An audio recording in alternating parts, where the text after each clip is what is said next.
Știi care a fost legătura dintre Gustav Klimt și România?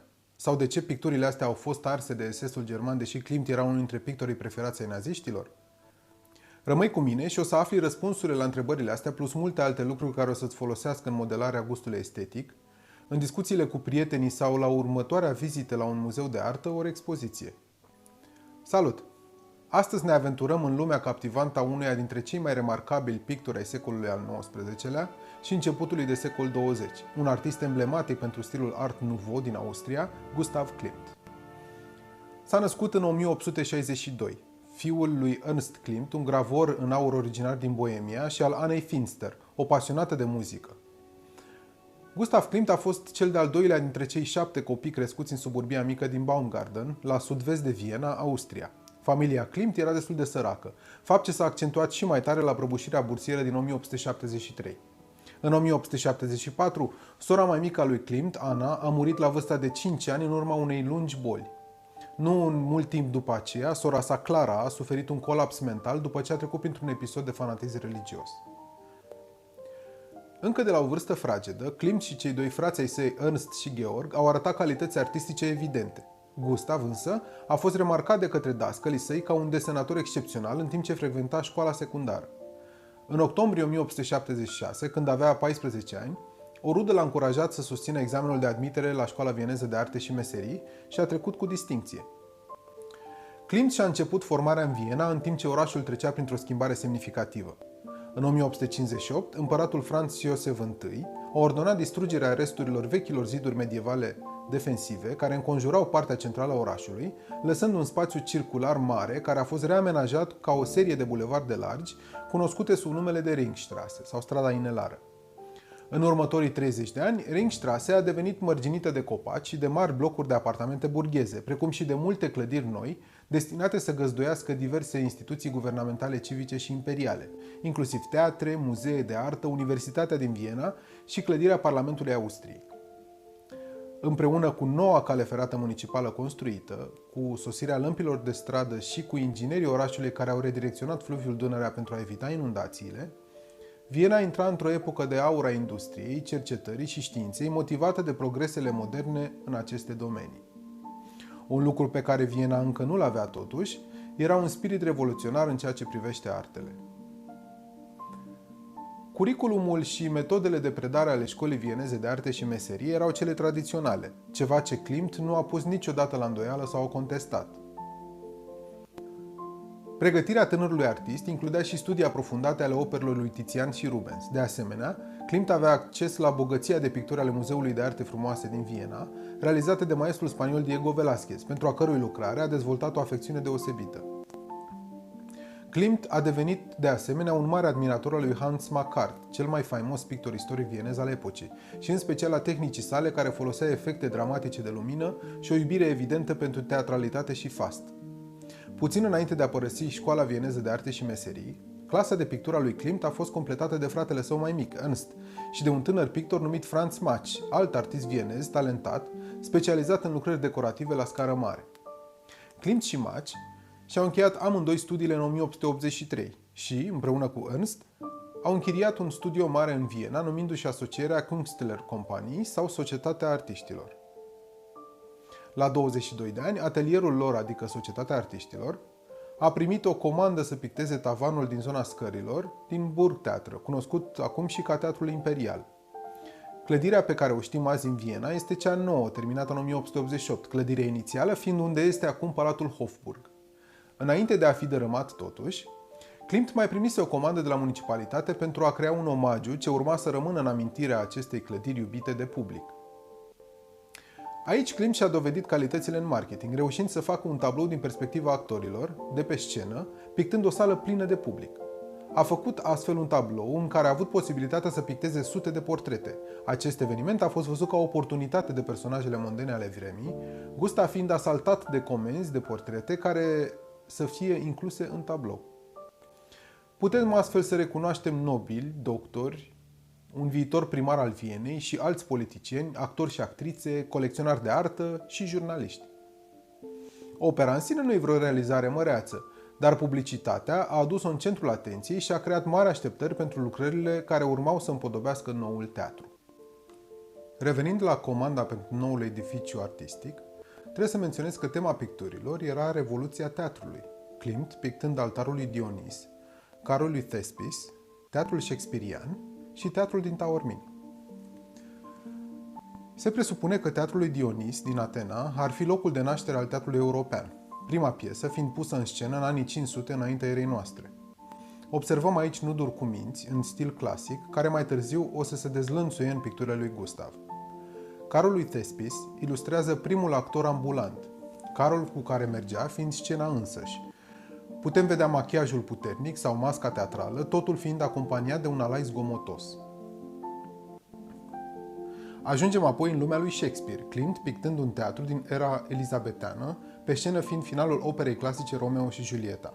În marginea scenei, în centrul picturii, vedem un personaj regal, respectiv pe Elisabeta I, iar în extrema dreaptă publicul perioadei. Aici Klimt a strecurat ceva inedit, o semnătură aparte, un eveniment artistic pe care nu-l va mai repeta niciodată. În public vedem atent reprezentate 3 figuri masculine care apar ca un colaj separat. Sunt chiar Franz Mach, Ernst Klimt și Gustav Klimt. Este singurul autoportret al lui Gustav pe care îl cunoaștem. Cea mai mare pictură de pe tavenă este cea centrală, teatrul din Taormina, având 4 metri pe 7 metri jumătate.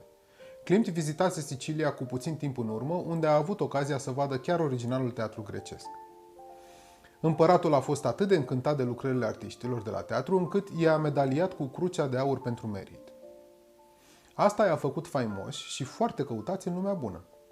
În contextul ăsta, regele Carol I al României a comandat Societății Artiștilor câteva lucrări pentru a decora proaspătul Palat Peleș de la Sinaia.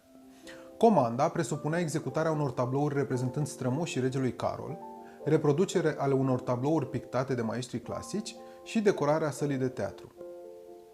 De exemplu, Klimt s-a semnat pe o reproducere a tabloului lui Tizian, portretul Izabelei d'Este. Este un trend cultural pentru secolul XIX, ceea ce coincidea și cu dorința lui Carol, să ai o colecție de opere de artă, unele originale și altele reproduceri de calitate care să împodobească reședința regală. În sala de teatru se pot vedea deja elemente ce urmau să se dezvolte în stilul lui Klimt. Deși picturile au fost executate de Klimt în faza academică, se poate observa atenția pentru decorațiunile din fundal, într-un evident art nouveau, fapt ce mai târziu urma să-i definească stilul. Cam în aceeași perioadă urmau să primească cereri să se ocupe de decorațiunile pentru Muzeul de Istorie a Artei. Această lucrare a fost începută de Hans Makart, despre care am vorbit mai devreme, dar acesta nu a apucat să o finalizeze, decedând în anul 1884. Faptul că tinerii artiști au preluat o lucrare începută de un alt artist pe care îl admirau, i-a făcut pe aceștia să simtă că sunt continuatorii unei legende artistice, fapt care s-a regăsit în stilul lor. Astfel, lucrarea a fost una care nu permitea distingerea unor stiluri individuale, artiștii lucrând ca o echipă omogenă. Succesul fulminant i-a ajutat să se mute într-un atelier mai mare, însă bucuria nu a durat mult, deoarece fratele lui Gustav, Ernst, moare de pericardită în 1892 la numai 28 de ani. Lasă în urmă o tânără văduvă și o fiică. Gustav preia responsabilitatea familiei fratelui, urmând a se ocupa de propria familie, tatăl său murind în același an. Ajunge astfel să se împrietenească cu sora cumnatei sale, cu Emily Flöge, care era creatoare de modă. Prietenia lor avea să dureze pentru restul vieții sale și, mai târziu, să fie muza pentru una dintre cele mai faimoase portrete pictate de Klimt. Din păcate, lui Emily nu i-a plăcut lucrarea, considerând-o poate prea avangardistă. Ulterior, în 1894, Gustav și Mach au fost angajați să picteze tavanul marii săli din Universitatea din Viena. Totuși, aceștia nu mai erau chiar o echipă, drept pentru care și-au împărțit temele pictate, fără a se mai completa unul pe altul. Astfel, Klimt urma să picteze medicina, filosofia și jurisprudența. După moartea fratelui și tatălui său, arta lui Gustav devine mai dramatică și pesimistă. Picturile erau în continuare alegorice și pline de simbolism, dar cu un mesaj erotic mai pronunțat și tulburător. Gustav și Mach începuseră să se despartă în stil, Mach fiind mulțumit să păstreze valorile tradiționale, iar Klimt devenise mai interesat de stilurile moderne, impresionismul, simbolismul și art nouveau. Asta a dus la o ruptură între cei doi, Klimt urmând a pune bazele unei noi organizații artistice numite Secesiunea Vieneză. Aceasta avea să se desprindă de stilul clasic impus de stat și să se deschidă la inovațiile internaționale. Dacă impresionismul lovise deja Franța și salonul de la Paris, în restul lumii nu intervenise nicio revoluție, arta clasică fiind încă la putere. Astfel, mișcările precum secesiunea vieneză urmau să răspândească revoluția în artă și să se desprindă de clasicul prăfuit care era căutat și impus la acea vreme. În fruntea acestei mișcări a fost ales președinte chiar Gustav Klimt, care încerca să aducă și în Viena arta modernă ce mistuia Franța. S-a construit o galerie de artă special pentru noua mișcare, loc în care Klimt a pictat o friză extraordinară cu influențe din Grecia antică, artă bizantină, artă medievală și japoneză. Are o lungime de 34 de metri și este dedicată Sinfoniei a noua lui Beethoven, așa cum a fost interpretată de Richard Wagner, compozitorul preferat al lui Hitler. Posibil ca acesta să fie motivul pentru care naziștii au interpretat friza dedicată lui Beethoven ca fiind parte din filozofia lor, fiind triumful idealismului asupra materialismului. În acest context, cavalerul de aur din friză reprezenta un protoführer, esența cavalerului teuton, omul căutat de Nietzsche, un alt preferat al naziștilor. Opera lui Klimt era puternic influențată de filozofi precum Friedrich Nietzsche și Arthur Schopenhauer, filozofi foarte la modă la finalul secolului al XIX-lea. Asta i-a salvat arta mai târziu, când naziștii au înfierat artiști și opere de artă care erau denumite opere ale degeneraților. Multe tablouri au fost arse demonstrativ atunci, dar ale lui Klimt au scăpat. Revenind la picturile lui Klimt comandate pentru Universitatea din Viena, trebuie să povestesc puțin despre cum au fost primite cele 3 tablouri comandate lui Gustav. Primul din cele 3 a fost cel dedicat filozofiei, urmat de medicină și jurisprudența. Deși filosofia a fost primit foarte bine pe plan extern, la Viena a fost aspru criticat. În partea stângă a tabloului este o cascadă de nuduri reprezentând toate vârstele și etapele vieții. În partea dreaptă este un sfinx atotștiutor. Criticii au spus că personajele plutesc în derivă, fără scop, totul părând că este lăsat în voia sorții, ceea ce contrazicea puterea rațiunii care trebuia să guverneze totul. Medicina, prezentată în 1901, conține și mai multe nuduri, fiind reprezentat râul vieții cu personaje care întruchipează diferite momente în viața unui om, culminând cu boli și moarte. Impresia generală este una destul de pesimistă, că moartea este inevitabilă, iar viața este supusă unui ciclu impasibil schimbării. Mai mult, în partea de jos a picturii apare Higia, zeița sănătății și curățeniei, cu spatele la umanitate, impasibilă și rece. Practic, tabloul general nu mai era menit să simbolizeze umanitatea și utilitatea medicinii, ci, din contră, transmitea inutilitatea rece, irelevanța ipocrită în fața dramelor ireversibile. Filozofia și medicina, picturi emblematice pentru simbolismul lui Klimt, se încadrează perfect în opinia filozofică a lui Nietzsche, conform căreia oamenii nu reprezintă ceva individual, ci doar părți în supremul ciclu al vieții, ciclu căruia ne supunem toți vrând nevrând. Genul acesta de reprezentare îl găsim și mai târziu în picturile lui Klimt, în tabloul Cele 3 vârste ale femeii. Aici schimbările omului sunt pe cât de evidente, pe atât de inevitabile. În aceeași cheie sumbră se prezintă și jurisprudența, apărând aici un om condamnat, umil și suferind în fața îndepărtatelor zeițe ale justiției, legii și adevărului. În fundal se observă capete libere de corp, care simbolizează ce fel de justiție era aplicată. Omul este nud, învăluit de o caracatiță care sugerează imposibilitatea evadării, iar în proximitate sunt 3 nuduri expresive ale unor furii neiertătoare, furiile fiind acele divinități ale infernului. Furiile par familiare, acestea regăsindu-se ca gorgone, cele 3 surori cu șerpi în păr, în friza dedicată lui Beethoven. Și aici simțim că jurisprudența nu e menită să fie utilă omului, ci este doar un mecanism rece de aplicare a pedepsei, lipsit de speranță și umanitate.